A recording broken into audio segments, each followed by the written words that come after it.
Why is this billionaire working? What made him work, and how did he become so poor? John Harlow, once hailed as one of the most influential billionaires in the world, now stood behind the counter of a small cafe, serving coffee to customers. People who passed by often stopped in confusion, recognizing the man who had once graced the covers of prestigious financial magazines. John, with his worn apron and tired eyes, was far from the towering figure he had been in the world of business. The question on everyone's mind was, why is this billionaire working? What made him work, and how did he become so poor? John's story began like many others, with a humble background. He had grown up in a small town, raised by a single mother who worked multiple jobs to provide for him and his siblings.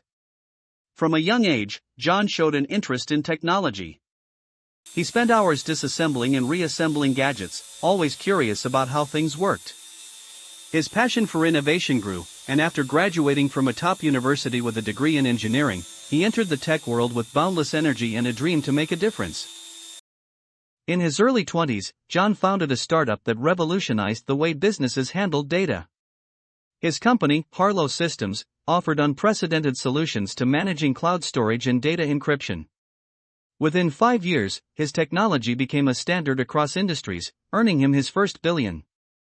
At 30, John was a billionaire, lauded for his genius and celebrated as the next great visionary in the tech world.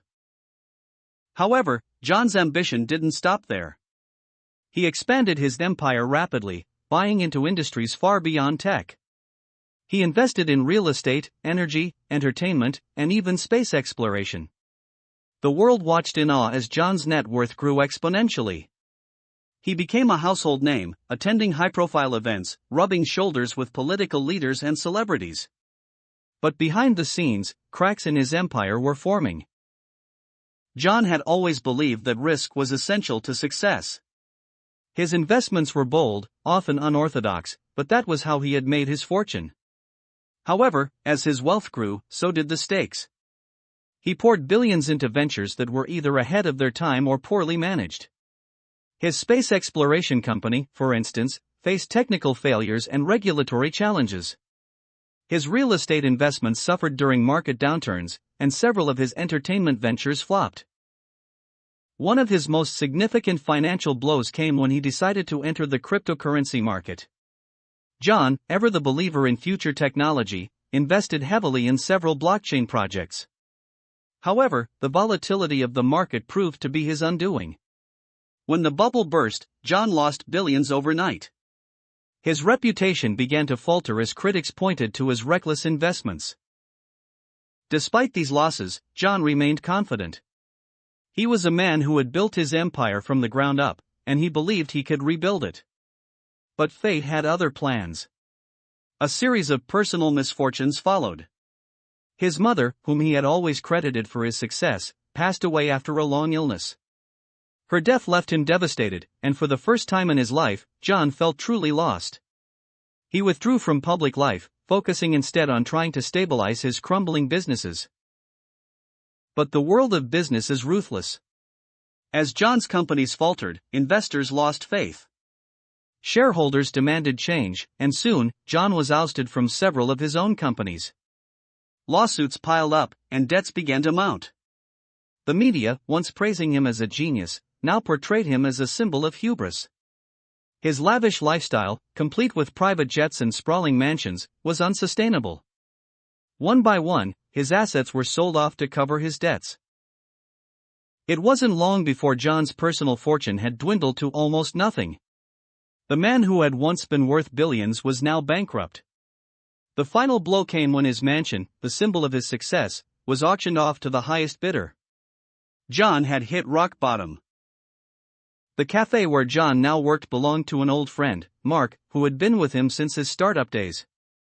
Mark had gone on to start his own small business and was one of the few people who hadn't abandoned John during his downfall. Understanding the depths of John's despair, Mark offered him a job to help him get back on his feet. John, with no money and no prospects, accepted. It wasn't about the money anymore. For John, the cafe job was a form of therapy, a way to rebuild himself from the ground up. The daily grind of serving coffee and interacting with customers gave him a sense of purpose that he hadn't felt in years. He was no longer the billionaire with the weight of the world on his shoulders, he was simply John, a man trying to find his way. Despite the hardships, John never lost his love for innovation. In the evenings, after the cafe closed, he would sit in a small apartment above the shop and tinker with new ideas. The spark that had driven him to success in the past was still there, but now it was tempered with humility. John had learned the hard way that success was fleeting, and that wealth could disappear as quickly as it was earned. The media eventually caught wind of John's new life. Reporters would occasionally stop by the cafe, trying to get a story or a photo of the fallen billionaire. But John always declined to speak, preferring to keep his head down and focus on his work. He no longer cared about fame or fortune. What mattered to him now was finding peace and understanding the true meaning of success.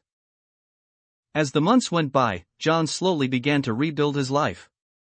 He reconnected with old friends and started mentoring young entrepreneurs. Though he was far from the billionaire lifestyle he once led, he found fulfillment in helping others avoid the mistakes he had made. His story became a cautionary tale, not just about the dangers of reckless ambition, but about the importance of balance, humility, and resilience. One day, as John wiped down tables at the cafe, a young man approached him. The man, recognizing John, asked for advice on a new startup he was working on. John smiled, remembering the days when he had been in that same position, full of hope and ambition. He sat down with the young entrepreneur, offering insights and guidance.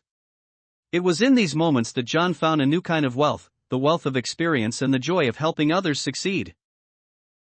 John never returned to the heights of wealth he had once known, but in the quiet of the cafe, surrounded by the simple rhythms of daily life, he found something even more valuable: contentment. His journey from billionaire to barista had taught him that life wasn't about the numbers in a bank account, but the impact one made on the lives of others. And so, John worked, not because he had to, but because he wanted to. What had once been a fall from grace had turned into a path toward redemption, and in the end, John Harlow became richer than he had ever been, not in dollars, but in wisdom.